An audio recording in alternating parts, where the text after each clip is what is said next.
Aujourd'hui, nous allons lire le Petit Chaperon rouge. Il était une fois une charmante petite fille que tout le monde aimait au premier regard. Sa grand-mère qui l'adorait lui avait donné un petit chaperon de velours rouge. Il était joli. La petite fille ne voulut plus porter autre chose et on l'appela désormais le petit chaperon rouge. Un jour, sa mère lui dit: Petit chaperon rouge, ta grand-mère est malade. Porte-lui cette galette et cette cruche de vin. Pars tout de suite et sois bien sage en chemin. Ne t'attarde pas. La petite fille s'est mise aussitôt en route. La grand-mère habitait loin du village, dans la forêt. À peine entrée dans les bois, la fillette rencontra le loup.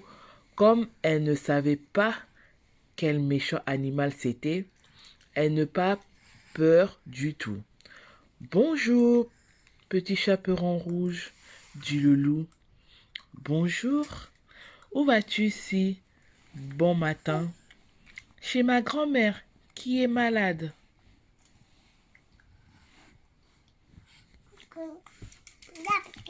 Le loup, pendant ce temps, courait à la maison de la grand-mère et frappait à la porte.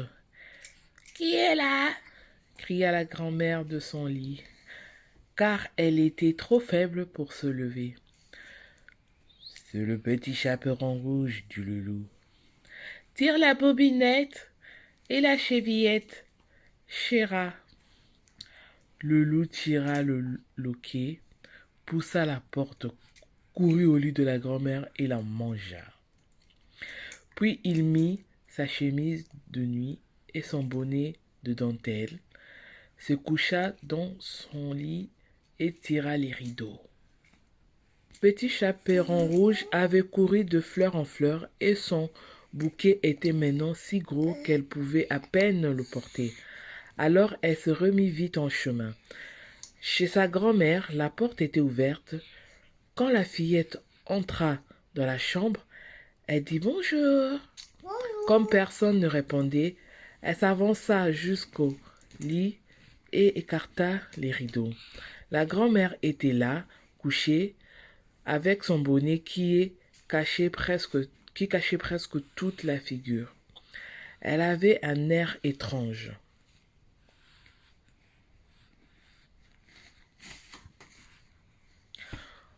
Oh, grand-mère, comment tu as de grandes oreilles?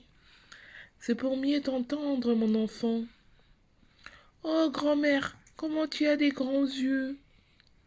C'est pour mieux te voir, mon enfant. Oh, grand-mère, comment tu as des grandes mains? C'est pour mieux te prendre, mon enfant. Oh, grand-mère, comme tu as des grandes dents. C'est pour mieux te manger, dit le loup, qui bondit et avala la pauvre petite chaperon rouge. Repu, le loup s'endormit. Il se mit à ronfler si fort qu'un chasseur qui passait devant la maison l'entendit. Comment se fait-il que la vieille femme ronfle si fort? S'est dit, allons voir. Il entra et vit le loup couché dans le lit. C'est ici que je trouve vieille canaille, dit le chasseur en épaulant son fusil.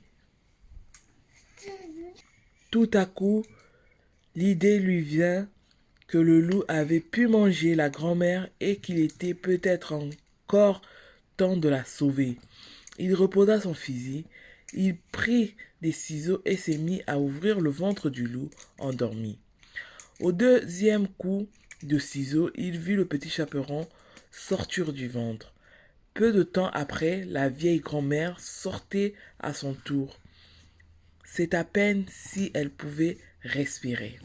Le petit chaperon rouge courut chercher de grosses pierres et remplit le ventre du loup.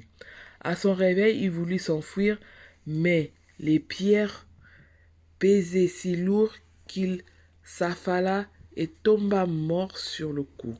Quant au petit chaperon rouge, elle avait eu tellement peur qu'elle se jura d'être plus raisonnable. C'était sûr, à l'avenir, plus jamais elle ne quittera le chemin pour aller courir dans les bois. Et voilà, l'histoire terminée.